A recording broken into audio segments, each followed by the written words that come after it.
그리스도를 사랑하는 제자 여러분을 주님의 이름으로 축복합니다.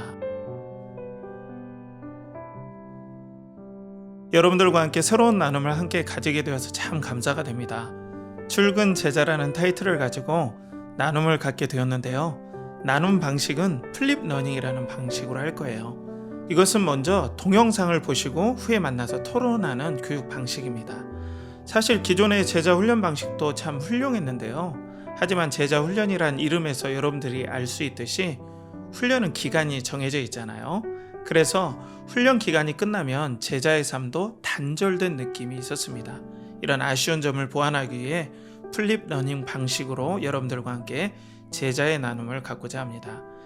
나눔은 다음처럼 진행을 할 거예요. 먼저는 그리스도를 중심으로 성경과 교리를 해석하고 나누겠습니다. 하나님과 성령님, 구원, 교회, 종말 같은 교리를 나누면서 개인의 생활을 다루어 가겠습니다. 나눔은 주 1회로 하겠습니다. 특히 출근과 퇴근하시면서 부담 없이 들으실 수 있도록 영상을 오디오로 준비하겠습니다. 그럼 오늘 나눔을 시작해 볼까요? 그리스도를 동경하기 첫 번째 나눔으로 삼위일체에 대해서 살펴보겠습니다. 첫 번째로 삼위일체는 신앙의 핵심입니다. 우리가 그리스도의 제자가 되기 위해서는 삼위일체를 꼭 알아야 합니다. 왜냐하면 그리스도는 제2위격 성자가 되시고 참 하나님과 참 사람으로 존재해 계시기 때문입니다.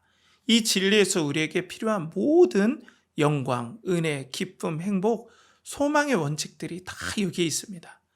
여기서 모든 교리들이 파생되고 시작이 되는 거예요. 이를 아무리 강조해도 지나치지가 않습니다. 두 번째로 삼위일체의 정의를 한번 살펴보겠습니다. 웨스트민스터 신앙 고백서에서는 삼위일체를 다음처럼 정의합니다. 신성의 통일 속에는 하나의 본질, 능력, 영원성을 지닌 세 위격, 즉 성부 하나님, 성자 하나님, 성령 하나님이 존재한다. 그럼 저는 삼위일체를 다음처럼 정의해 보고 싶습니다. 하나님은 신성의 동일 본질 안에 성부와 성자와 성령의 세 위격으로 영원히 구별되고 연합해 계신다. 별로 다르지 않지만 저는 이렇게 이해하는 것이 쉽더라고요. 여러분, 이 삼위일체의 정의는 숙지하고 있으면 성경과 교리를 이해하는데 정말 많은 도움이 됩니다. 자, 이것을 꼭 기억해 주시고요. 세 번째로 삼위일체 중에 먼저 일체를 한번 알아보겠습니다. 이 일체는 신성이라고 바꾸어 말할 수 있어요. 신성이라 하면 하나님 되심, 하나님의 본질, 본체라고 이해하시면 되겠습니다. 신성을 다음처럼 이해하면 조금 도움이 됩니다. 우리의 인류의 공통적인 본질을 인성이라고 하죠. 동물은 동물성이라고 할 수 있겠죠. 이와 비슷하게 하나님 되심의 본질을 신성이라고 이해하시면 됩니다. 하지만 제가 말씀드린 이 비유도 완전하진 않고 한계가 있고 좀 조심해야 돼요. 왜냐하면 인성에는 우리 인간들에게는 영광과 능력과 어떤 역량의 차이가 있잖아요. 사람마다 지성, 감성 등 차이가 천차만별입니다. 하지만 신성은 그 영광과 능력과 존귀에서 아무런 차등이 없이 동일하십니다. 우리가 오해하지 말 것은 성부께서 아버지시기 때문에 가장 능력이 많고 그 다음 성자라 오해할 수도 있어요. 그리고 또 오직 성령만이 능력을 행한다라고 오해할 수도 있습니다. 이것은 잘못된 것이죠. 오직 성부와 성자와 성령께서는 능력과 영광과 존귀에서 아무 차이가 없으신 신성의 동일 본질을 소유하고 계십니다. 이 신성은 유일하십니다. 성부와 성자와 성령 외에 어떤 이도 신성을 가질 수가 없습니다. 참고로 신성의 능력으로는 전지전능, 영원불변, 무소부재가 있지요. 자, 그럼 이 신성이 우리 일터에서 어떤 은혜를 경험하게 할까요? 먼저 하나님의 신성의 능력 중 무소부재가 있지요. 시간과 공간을 초월하시는 하나님의 능력을 말합니다. 하나님은 교회뿐 아니라 일터에서도 시간과 공간을 초월하셔서 우리와 동행하십니다. 하나님은 능력으로 우리를 돕습니다. 하지만 하나님은 어려움을 해결하실 때보다 많은 경우 그 어려움에 우리와 동참하시고 동행하셔서 그것을 뛰어넘게 하시는 은혜를 베풀어 주실 때가 많습니다. 우리의 일터에서 우리와 항상 동행하시는 것이죠. 이때 우리에게 믿음으로 고난을 해석하는 은혜를 주십니다. 왜냐하면 성도의 모든 형통과 고난은 하나님의 사랑 안에 일어나기 때문입니다.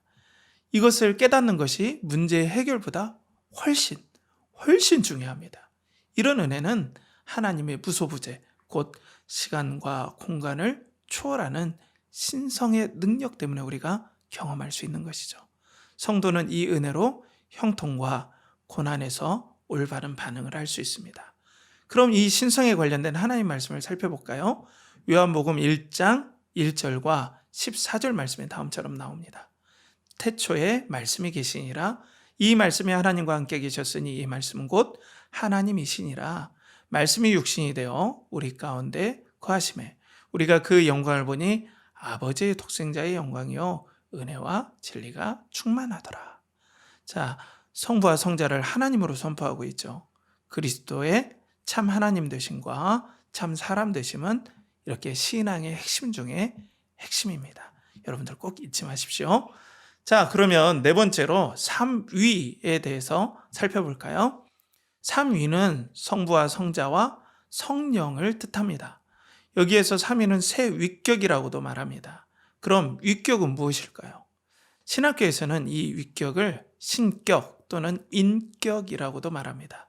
인격이라고 하면 하나님께서 인격체 되심을 의미하는 거예요. 하나님께서 사람이란 뜻이 아닙니다. 곧 하나님은 신성의 동일 본질을 가지신 성부와 성자와 성령의 세 인격으로 존재하십니다. 이는 다신론과는 구분이 됩니다. 각각의 다른 신성의 본질을 가진 다른 세 하나님이 존재하시는 것이 아닙니다. 그리스 로마 신화에 나오는 신들이 다신론의 관점이죠. 그 우상들의 신성의 능력과 영광과 존귀가 다 다르죠. 여러분들이 어벤져스라는 영화를 보셔서 알 거예요. 이 영화가 다신론적인 관점을 모티브한 거예요. 이것이 더 발전이 되면 인간 각각이 신이 됩니다. 이런 흐름이 현대의 포스트 모던의 정신입니다. 그러니 삼위에 대해서 잘 아는 것이 세상과 인간을 이해하는 데 매우 중요합니다. 그럼 세 위격의 진리가 우리 일터에서 어떤 은혜를 줄까요? 먼저는 사랑의 누림입니다. 성부와 성자와 성령의 관계는 사랑의 원천이 됩니다. 그 사랑이 성자로 말미암아 성령님을 통해 성도에게 전달이 되는 거예요. 이 사랑이 사람을 살리는 결정적인 에너지가 됩니다. 그러니 성도가 아니고서는 진정한 사랑을 아는 사람은 없다고 볼 수도 있습니다. 물론 성도도 영적 성장이 없으면 이 사랑을 누리는 그 범위가 매우 협소하겠죠. 그럼 이 사랑을 일터에 한번 적용해 볼까요? 아버지께서 성자를 사랑하시는 그 사랑으로 우리를 사랑하십니다. 그 사랑을 누릴 때 일터의 과중한 업무, 포장되지 않는 미래의 두려움을 우리가 극복해 나갈 수 있습니다. 그 사랑을 누릴 때 성도에게 불안을 대처하는 용기가 생기는 거죠. 이런 은혜가 여러분들의 영혼과 일터에서 풍성하게 누려지기를 축복합니다. 그럼 이 삼위에 대해서 관련된 말씀, 하나의 말씀을 살펴볼까요? 마태복음 3장 16, 17절에 이렇게 나와요. 예수께서 세례를 받으시고 곧 물에서 올라오실새 하늘이 열리고 하나님의 성령이 비둘기같이 내려 자기 위에 임하심을 보시더니 하늘로부터 소리가 있어 말씀하시되 이는 내 사랑하는 아들이요 내 기뻐하는 자라 하시니라. 자, 그리스도께서 세례 요한에게 세례를 받고 나오시는 장면입니다. 이 시간과 장소에 성자가 계시죠? 그 성자에게 지금 누가 임하셨습니까? 성령께서 임하시는 거예요. 그리고 누가 말씀하세요? 성부께서 말씀하고 계세요. 한 시간과 장소에서 새 위격이 나타나신 것입니다. 그래서 하나님은 새 위격으로, 새 인격체로 존재하십니다. 여기까지 나눈 내용을 좀 중간적으로 정리해 보겠습니다. 삼위일체의 정의는 하나님은 신성의 한 본질 안에 새 위격으로 영원히 구별되고 연합해 계십니다. 신성은 하나님 되심이며 유일하시죠. 절대 피조물은 이 본성, 이 신성을 가질 수가 없습니다. 이 신성에 성부와 성자와 성령의 세 위격으로 하나님은 존재해 계십니다. 그리고 예수 그리스도는 참 하나님이시고 제2 위격 되시는 성자이십니다. 자, 그럼 다섯 번째로 삼위일체 이단을 좀 살펴보겠습니다. 많은 이단들이 있지만 그 중에 가장 많이 접할 수 있는 양태론 이단을 살펴보겠습니다. 양태론은 하나님께서 신성의 한 본질에 한 인격밖에 없다고 보는 일신론의 형태를 가지고 있어요. 그리고 삼위는 다른 양태, 곧 다른 모양일 뿐이지 구별된 인격으로 보지 않습니다. 쉽게 이야기해서 다음처럼 우리가 비유를 좀 살펴볼 수 있겠어요. 만약 나라는 사람이 회사에서 사장님, 부모님에게는 아들, 자녀들에게는 아빠로 불리죠. 실제로 나는 한 명이죠. 나는 인성을 가지고 또 하나의 인격체를 가지고 있지만 세 가지 모습으로 보일 뿐이라는 것이죠. 하나님은 한 분이시지만 새 모양으로 나타나실 뿐이다. 이렇게 사람들이 이해를 한다는 거예요. 따라서 구약에서는 성부, 신약에서는 성자, 교회 시대는 성령, 그리고 말세에서는 이단 교주로 나타난다. 이런 논리를 이단들이 펴나가는 거예요. 여러분들 절대 오해하시면 안 됩니다. 하나님은 신성의 한 본질 안에 성부와 성자와 성령의 구별된 새 위격, 인격으로 존재하십니다. 이 말은 성부가 성자가 되거나 성자가 성령이 되거나 성령이 성부가 되시는 일은 없다는 것입니다. 이 양태론적 정의 때문에 우리 사회에 이단들이 넘쳐나게 되었어요. 왜냐하면 아쉽게도 일부의 교회에서 삼위일체를 양태론적으로 가르치는 실수를 하기 때문입니다. 잘못된 삼위일체의 이해가 이단을 더 양성한 꼴이 되어버렸어요. 지금 이 땅에 자신이 재림예수라고 하는 작자들이 얼마나 많습니까? 그럼 우리는 이런 거짓 이단들에게 무엇을 확인해 봐야 될까요? 삼위일체의 관점에서 그리스도를 우리가 한번 살펴봐야 되겠죠.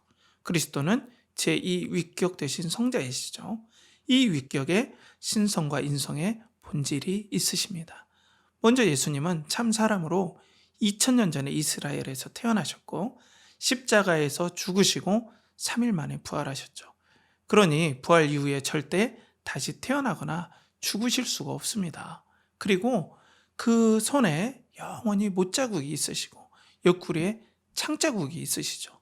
그런데 이단처럼 한국 땅에서 예수님이 다시 태어나거나 주민등록상에 등재되는 황당한 일이 그래서 없습니다. 그리고 이단처럼 죽어서 주민등록이 말소되는 일도 당연히 없으시겠죠. 여러분들 절대 속으시면 안 됩니다. 자, 여기까지 우리는 양태론 이단을 살펴보았는데요. 이것 외에도 삼신론이라는 이단도 있어요. 기회가 되면 여러분들과 이에 대해서도 다시 살펴보도록 하겠습니다. 자, 그렇다면 여섯 번째로 삼위일체와 제자의 삶의 연관성에 대해서 살펴보겠습니다. 좀 적용의 부분인데요. 성도라면 대부분 그리스도의 제자가 되길 원합니다. 하지만 우리는 하나님을 직접 볼 수가 없습니다. 하나님은 우리 육안으로 볼 수 없는 분이시기 때문입니다. 우리의 육안으로 태양도 볼 수가 없는데 어떻게 영광스러운 하나님을 직접 우리 눈으로 볼 수 있겠습니까? 하지만 하나님은 우리가 그분을 볼 수 있는 통로를 허락하셨죠. 그것은 제2 위격이신 성자께서 참 사람으로 되심을 통해서 우리가 하나님을 볼 수 있게 되었어요. 그분의 인격과 삶과 사역과 또 직무를 통해 우리는 하나님을 볼 수 있게 되었습니다. 그래서 요한복음 1장 14절은 다음처럼 감격적으로 선포하고 있습니다. 말씀이 육신이 되어 우리 가운데 거하심에 우리가 그 영광을 보니 아버지의 독생자의 영광이요 은혜와 진리가 충만하더라 라고 선포하고 있죠. 자, 제자의 나눔은 그리스도를 아는 것부터 시작합니다. 그래서 오늘 삼위일체를 여러분들과 함께 나눈 이유도 여기에 있어요. 참 사람 대신 예수 그리스도의 삶과 사역을 본받는 사람이 제자 아닙니까? 그리스도처럼 아버지 하나님을 사랑하고 순종하고 섬기고 소망하는 사람이 바로 제자입니다. 그럼 제자는 그리스도의 어떤 면을 본받아야 할까요? 많이 있죠. 그렇지만 한 두 가지를 한번 우리가 생각해 보고자 합니다. 자, 먼저는 순종입니다. 그리스도는 하나님을 사랑하여 이 땅에 내려오셨습니다. 하나님을 무한히 사랑하고 신뢰하고 복종하신 본을 그래서 우리에게 보여주신 것이죠. 성령께서는 이 그리스도의 순종의 영광을 성경을 통해 성도들에게 조명해 주십니다. 그럼 성도들의 영혼에 그리스도의 순종의 마음이 부어지겠죠. 이때 성도는 그리스도와 함께 아버지 하나님을 향한 순종의 자원함이 마음에서 솟아나게 됩니다. 죽어도 여한이 없는 은혜를 받았다는 확신과 기쁨 안에서 순종하고 싶은 소망이 생기게 되는 거죠. 그 완전히 순종하신 그리스도를 본받고자 하는 거예요. 이사야 선지자처럼 내가 여기 있나이다 나를 보내소서라는 자원하는 순종의 마음으로 충만하게 되죠. 이때 누리는 행복을 세상이 감히 어찌 흉내나 낼 수 있겠습니까? 이 은혜를 맛본 성도는 더욱 그리스도의 순종에 매료되게 됩니다. 자신도 그리스도처럼 순종하고자 하는 은혜의 갈증이 생기게 됩니다. 그래서 제자들은 그리스도의 순종을 본받아야 합니다. 그리고 순종을 본받고자 원하는 거죠. 둘째는 사랑의 확신입니다. 하나님께서 그리스도를 사랑하시듯 성도를 사랑하신다라는 그 확신을 갖는 것이죠. 예수님께서 그 사랑을 확신하셨어요. 하나님은 그리스도를 사랑하시듯 성도를 소중하게 대하십니다. 아, 이 어찌 감미로운 은혜입니까? 여러분, 그 사랑을 맛보면 용기가 납니다. 평안이 생깁니다. 사실 인생의 고통은 하나님의 백성도 피해갈 수 없습니다.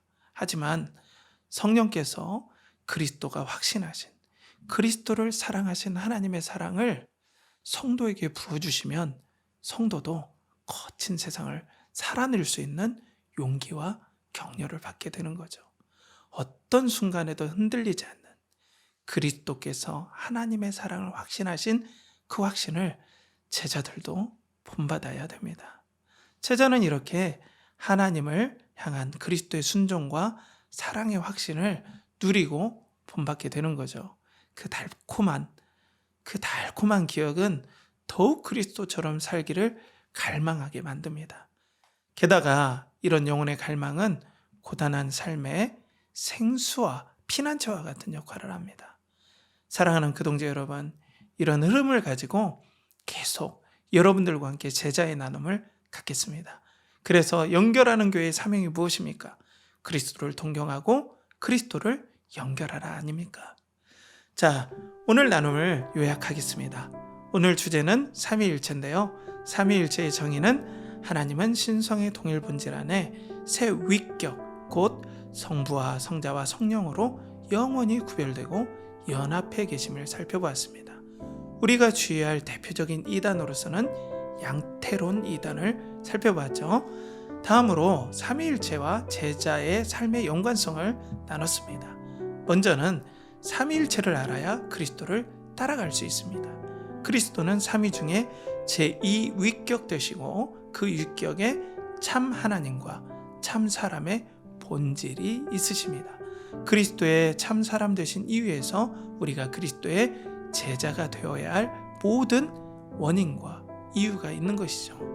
다음으로 그리스도를 통해서만 하나님의 사랑을 누리고 온전히 순종할 수가 있습니다. 그리스도의 순종의 본을 통해 우리도 하나님을 향한 순종을 배웁니다.